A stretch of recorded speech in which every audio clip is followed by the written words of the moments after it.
Shalom saudaraku, berjumpa kembali bersama dengan saya Pendeta Jakob Setio, masih dalam program Sapa Jemaat di Rumah.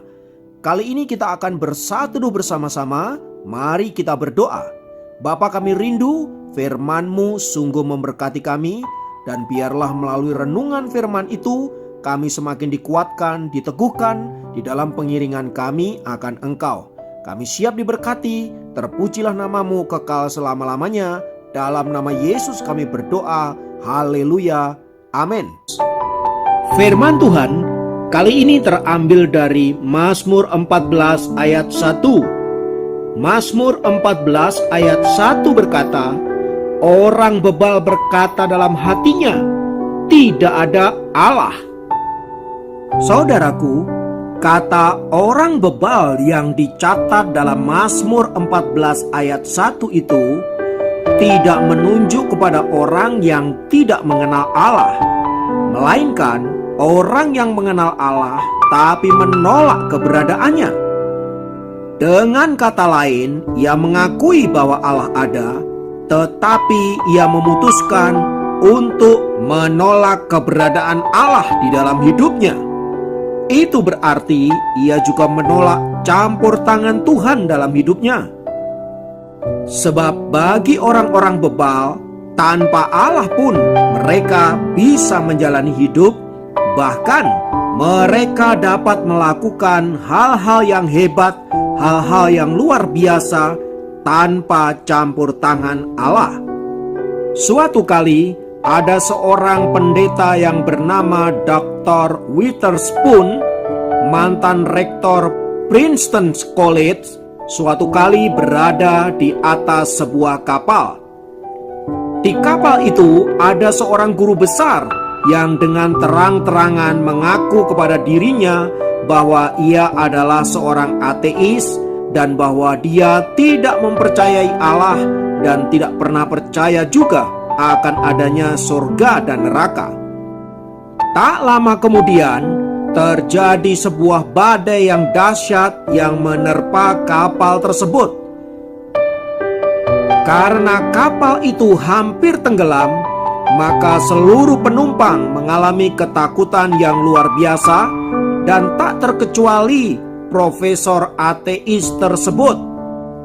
Dalam ketakutannya, ia mendatangi Witherspoon dan berkata, Tuan Witherspoon, kita semua pasti akan tenggelam dan akan mati. Bukankah begitu, Tuan Witherspoon? Mendengar pernyataan orang ateis itu, Dr. Witherspoon menoleh kepadanya dengan pandangan yang dingin dan menjawabnya dengan logat Skotlandia. Ia berkata, tidak, Tuan. Kita memang ada di dalam kapal yang sama, tetapi Anda dan saya memiliki tujuan yang berbeda. Kalaupun kapal ini tenggelam dan kita mati, maka aku akan memiliki kehidupan kekal abadi. Bagaimana dengan engkau sendiri, Tuan ateis? Sang profesor ateis itu tidak bisa menjawabnya, selain diam membisu sambil menahan rasa takut yang tiada tara, menunjukkan bahwa ia sedang membutuhkan pertolongan dari Sang Maha Kuasa agar ia terlepas dari bencana itu. Saudara, dalam hidup kita seringkali kita tidak mempercayai Tuhan sedemikian rupa. Seringkali kita menjadi ateis saat semuanya baik-baik saja. Namun pada saat semuanya tidak terkendali, hancur dan berantakan, kita baru mencari Dia dan mengakui Dia sebagai Tuhan kita. Tidakkah ini perbuatan yang kurang ajar, memanfaatkan Tuhan hanya untuk kepentingan diri kita sendiri? Dalam banyak hal yang kita jalani, kita seringkali membuat keputusan menurut kehendak dan pemikiran kita sendiri. Alkitab menyebut tindakan yang demikian sebagai tindakan orang yang bebal, yaitu orang yang tidak mau mengakui Allah di dalam hidupnya dan hanya memanfaatkan Dia untuk kepentingan hidup kita. Belajar dari firman Tuhan di atas, saudaraku, mari kita menjadi orang-orang yang bijaksana dan bukan orang bebal. Orang yang bijak adalah orang yang senantiasa mengandalkan Tuhan dalam setiap langkah kehidupan kita. Mengapa? Karena memang pada dasarnya kita tidak mampu melakukan apapun tanpa kasih dan penyertaan Allah. Oleh sebab itu, kita perlu mengakui Dia dalam segala langkah kehidupan kita. Sekecil apapun yang kita hendak kerjakan, mari libatkan Allah dalam hidup kita. Kiranya kita semua ada di dalam berkat dan penyertaan Allah dalam hidup kita. Mari kita berdoa. Bapa, dalam nama Yesus, biarlah firman-Mu senantiasa menguatkan dan meneguhkan kami.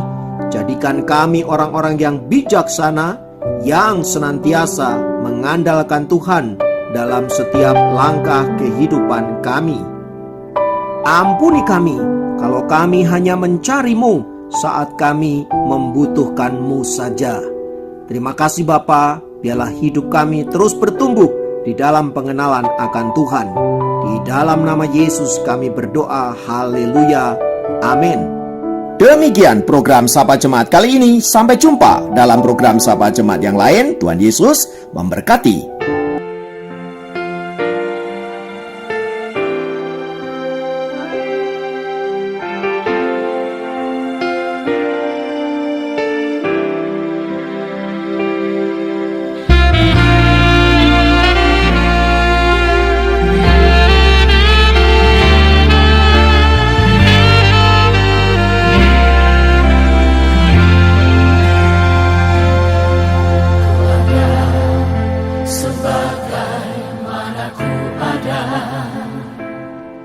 Berdiri menghadap tatamu Bapa,